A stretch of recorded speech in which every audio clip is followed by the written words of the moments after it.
Jeko Bandido. Ang kwento. Mula sa mahiwagang burnay. Mula sa mahiwagang burnay.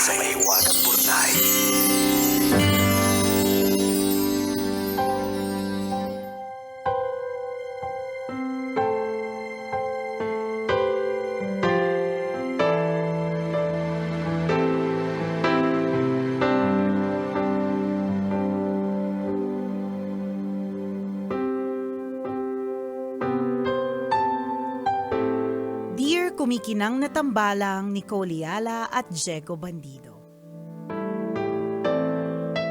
Magandang araw po sa inyong lahat. Ako po si Mikey, isang super stressed na bride-to-be. Sumulat po ako sa inyo para magsumbong. Hindi niyo man po ako kilala, pakiramdam ko I have known you all my life. Regular listener niyo po kasi ako bata pa lang. Nais ko na din pong hingin ang opinyon ninyo sa sitwasyon ko ngayon. Ganito po kasi, matagal na po kaming magkasintahan ng mapapangasawa ko. Nasa edad na din naman po kami para magpakasal. Natagalan lang po dahil pareho po kaming panganay. Kinailangan pa naming tumulong sa pamilya at magpaaral ng mga kapatid. Pero dahil malapit na pong mawala ang edad ko sa kalendaryo, napagdesisyonan kong na lumagay na po sa tahimik. Dahil wala naman po kaming ipon, nilimitahan namin ang mga bisita. Pamilya at pinakamalalapit na kaibigan lang talaga. Tapos, hiningan namin ng 1.5 bawat isa. Sakto lang para mabayaran yung venue at yung food. Para sa aming ikakasal, napakalaking tulong na nun. Para sa mga bisita, para lang silang kumain sa isang disenteng restaurant.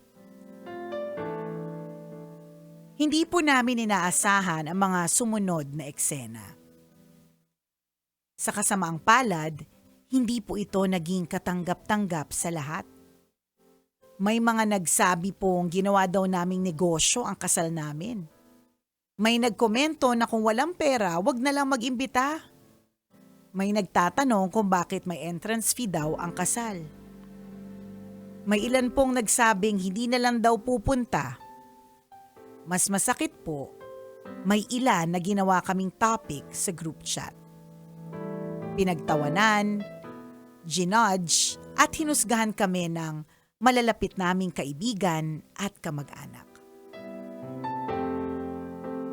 Masakit po dahil sila yung mga inaasahan naming makakaintindi at sosuporta sa amin. Gusto lang naman po naming makapagsimula ng buhay, mag-asawa, nang hindi lubog sa utang. Mali po ba yung naisip naming strategy? Salamat po sa pagbasa ng sulat ko. Sa mga kapwa ko listeners, sana po bago natin husgahan ang mga ganitong desisyon, maalala natin na hindi pare-pareho ang pinanggagalingan ng bawat couple. Sana po sa mga ganitong usapan, mas manaig ang pag-unawa kesa pangungutya. Ang inyong kumikinang na tagapakinig, Mikey.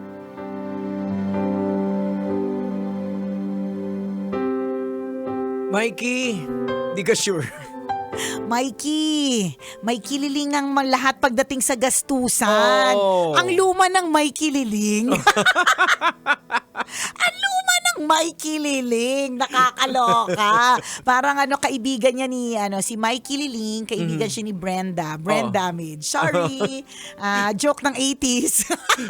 Sabihin ka ng mo, Mom. You're so Jurassic and ancient. Naabutan mo ba yung World War II? Minsan may mga ganang tanong yung anak ko sa akin dahil sa mga reference ko Anyways, well, Mikey, isang natutunan ko talaga sa buhay is that anything po na merong kinalaman po sa pera o pinagkakakitaan, medyo maging maingat ka talaga pagdating dyan. Merong isang beses na meron akong gustong ipaglaban. Alam mo naman, lagi akong nakikipaglaban, ganyan. Pero meron itong koneksyon sa kikitain ng isang, basta may kikitain. Mhm. So dahil dyan, parang lahat nakataas yung kilay. Aha. So yun yung sabi sa akin ng isang kaibigan ko na batikan na pagdating sa negosyo. Sabi niya talaga sa akin, pag ang isang bagay may kinalaman sa pinagkakitaan, Pag may money pag involved. may money involved, you have to be careful. Yan. 'Di ba? Maging maingat ka. So, Mikey, sa totoo lang wala namang masama dito sa parang walang masama dun sa desisyon ninyo na gawin itong Sa plano parang ninyo, sa oo. plan. Kaya lang una sa lahat nasa Pilipinas tayo. Yes. Feeling ko kung nangyari ito sa ibang bansa, Walang problema. walang problema kasi sa ibang bansa magugulat ka kung dito po kasi sa Pilipinas kung sino ano na po yan, kultura, Yes, oo. kinagawian, at basic na po yan. Correct. Na kapag ka ikaw ang nang-imbita, basic. Oo. Walang gagastusin ng lahat. Tama. Ganun yun. Pag Oo. nang-imbita ka na dahil birthday mo, at lalo pag may okasyon. 'Di ba? Lalo kasal mo. Ayan. Hindi pa siya agad, hindi pa katanggap-tanggap sa mga Pilipino yung may a-attendan kasal. And I don't think I've ever attended also a wedding na nag-shell out ako ng pera. Correct. Kung man, kasi ang sinasabi dito ni Mikey, parang presyo na rin ito ng parang regalo, ganyan. Oo, parang kumain na rin sila sa labas. Oo, hindi ka sure kung 1.5 per Aha. person ang willing i-spend ng isang tao sa gift or sa pagkain sa labas. Kasi hindi lahat ganun. So talagang hindi mo i-expect na lahat Aha. ay makakaintindi. Kasi dito, Mikey, ang nangyayari dito, kinakalaban mo yung system eh. Yes. Sistema na kasi yun eh. Ang dami pong kinalaban yung system. Ayun, corrupt na rin po ngayon. Oo. Ay, iba pala. Hindi, pero totoo. Oo, sistema kasi Sistema yung kasi siya. Walang problema sa intensyon again. Wala. Don't get us wrong. Baka sabihin mo na inusgahan ka namin. Hindi. Kaso nga lang, hindi talaga uubra yung ganyang pamamaraan eh. Dito sa Sa Pilipinas, Pilipinas. it Pero will sa ibang work. bansa, Yes. may mga nangyayaring ganyan eh. Meron. Oo. Meron ako isang kaibigan na kwento ko na to last week yata. Ganun. Siya yung may birthday. Siya yung may mga bisita at Aha. inimbita nila. Pero pagdating sa restaurant, dahil kultura nila, sistema, Aha. ano sabi mo, Oo, kinaugalian. kinaugalian. Diba? Siya na Pilipino, nagulat na lahat sila, nung dumating yung bill, hinati. By kung Aha. ilan silang kumain. Mhm. Tapos wala lang sa kanila yun. Ayan, okay lang. Kumbaga parang basic, magkano, Aha. tignan mo magkano tayo. 'Di ba? Hindi ganun yun Oo. lalo kung kasal. Mhm. Alam mo, in a way, no, kung if I'm just being a true Filipino, may magigets ko rin yung mga chismis, pagchichismis ng iba eh. Oo. Bilang isang true Filipino na marites, 'di ba? Kung ilalagay ko lang yung sarili ko sa paa nila, hindi natin may iwasan na magsasalita. Kasi magkakaroon siya ng shock value eh. Correct. Uy, Huh? Mars, kakasal Diba? si ano. Tapos, may 1.5. Halimbawa, ikaw, tayo na lang, Jegs. Meron tayong kaibigan. Alam natin wala silang pera. Oo. Alam nilang sakto lang yung pera natin, Oo. pero gusto nilang ikasal. Mhm. Tapos in-invite tayo, pero sinabihan tayo ng 1.5. A-attend ka? Hindi. Ako din. Ako Eh, din. tayo, doon tayo sa libre. Hindi ako a-attend. Oo. Kasi kinalakihan ko na yun. Tsaka, Oo. hindi ako gagastos ng 1.5 para sa food ko lang. Mhm. Pwede siguro, halimbawa, hingan mo ako ng 1.5, Oo. pwede 4 kami. Mm. Pwede kong pag-isipan. Yan, pwede pa, oo. Kaya lang kasi, alam mo kung ano din ang problema dito, Mikey? Imposing din siya. Oo. Nag-i-impose ka. Hindi dapat ganun. Kapag ka, parang di ba, if you want to shell out something, okay, if you want to donate or if you want to give, wala po siyang presyo. Kasi Aha. kung ano yung gusto mong ibigay at kaya ng kalooban mo at Correct. kaya ng budget mo. Di ba? Kasi tandaan natin yung mga taong iniimbita sa pumunta sa kasal, nagpe-prepare din yan eh. Bibili ng Correct. damit. Tama. Kuminsan yung iba nagpa-parlor. Bukod dyan, dahil nga Pamamasahe ka pa. pag nagpa-parlor, Jegs, hindi yan mag-MRT, LRT, Oo. na usual, na mas Tama. tipid. Mm.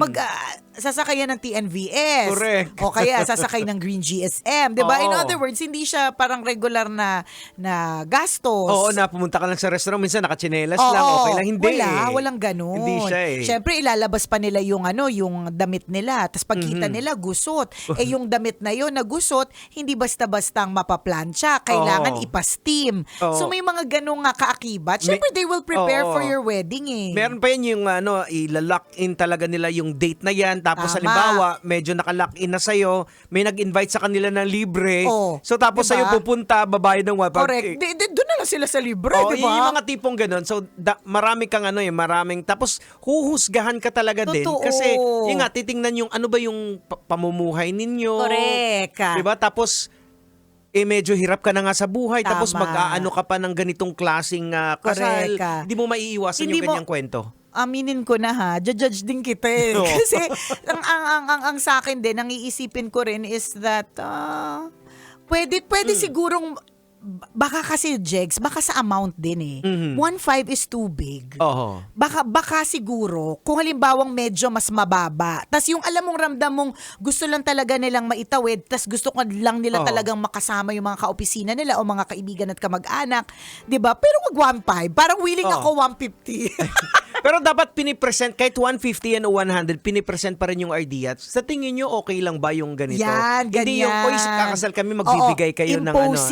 Imposing, ganyan. O, ini-impose. Although, sa totoo lang, meron naman din talagang ginagawa nilang negosyo yan. Meron akong mga kakilala na ganyan. Yung mga kilala talaga nila.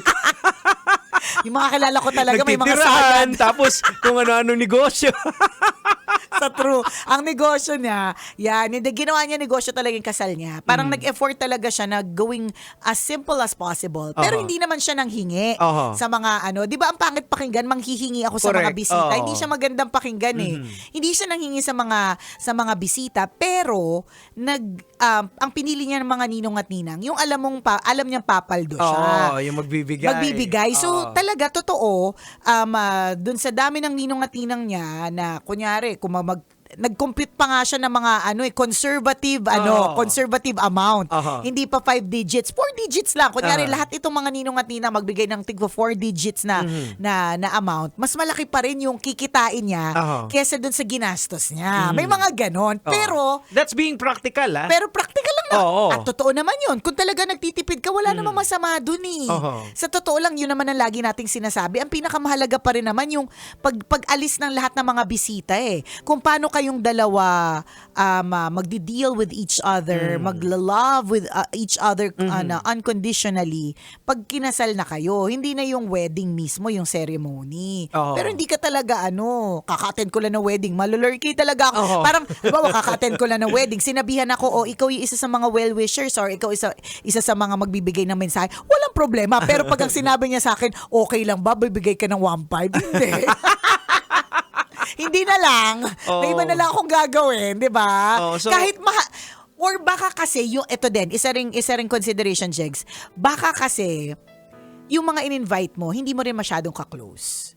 Isa pa yun. Pero para sa akin, kahit ka-close mo, talagang aaray talaga eh. Ako kasi, kunyari, halimbawa, ka-close ko, pero alam ko na medyo... Hindi, aray din talaga diba? ako. Sabi ko sa'yo, aray din. Iniisip ko lang, Jegs, kung halimbawa, kilala ko talaga siya na wala siya. Tapos parang this is or pwede. Pwede kasi siyang mangyari. Pag halimbawa, yung sabi ko nga, i-present yung idea, hindi yung i-impose. Or, kasi meron bang magsasabi, sige na, wag ka na mag-alala, friend, sagot ko na yung ganito. Ayan. Yan, ganun na lang. Pwedeng ganun na gusto ko mga friends, ito yung mga ka-close ha. Kasi pag hindi ka-close talaga, ichichismis ka niyan sa GC. Tama. Doon na tayo dun sa part ng mga ka-close. Yung mga ka-close, yun yung mga sasabihin mo, mga friends, gusto ko na talaga mag-level up, ikasal, kaya lang wala talaga. Baka naman sinong pwedeng ma-assign dyan na spaghetti. Ayan. Diba? Yung mga ganun pag-uusap. Potluck na lang tayo. Ayan, Iba pa rin kasi yung presentation ng 1.5 eh. Correct, oo. Tapos ang laki pa ng 1.5. Mas magaan pa sa tenga pag sinabi mong potluck. Potluck. Correct, Yan, correct. Oo. Mas halimbawa dun sa mga ibang mga na-attendan ko ng mga kasal, minsan kung alam kong kulang yung kanilang magiging handaan, yung kusang loob na mag-volunteer na, sige, dagdagan ko yun ng kakanin. Ganyon. Hindi yung pwede bang 1.5 yung ibigay mo? Kasi Oo. kahit ako ma-offend din talaga ako na okay. So malinaw yung yung naging problema dun sa pag-impose ng ng 1.5. Hindi ka dapat nag-impose, Oo. 'di ba? So kahit na tama naman yung sinabi mo na ano ba yung sinabi niya dito na parang wag niyong husgahan, Oo. ganyan, hindi niyo alam yung kwento. Correct. Kahit nalaman namin ng kwento, nakaka-judge talaga eh. Oo. Hindi, wala lang. Real talk lang din sa'yo. Ayaw naming i-sugarcoat. Normal na marites yung mga tao at masarap i-marites yung ganito.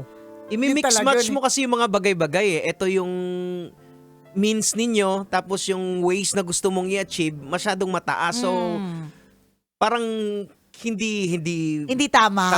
Oo. May mali. Oo. Oras natin 1:39. Ako pong kumikinang na ulo, Diego Bandido. At akong kumikinang inamon, Nicole Liala. Kailangan pa bang i-memorize yan? Basic!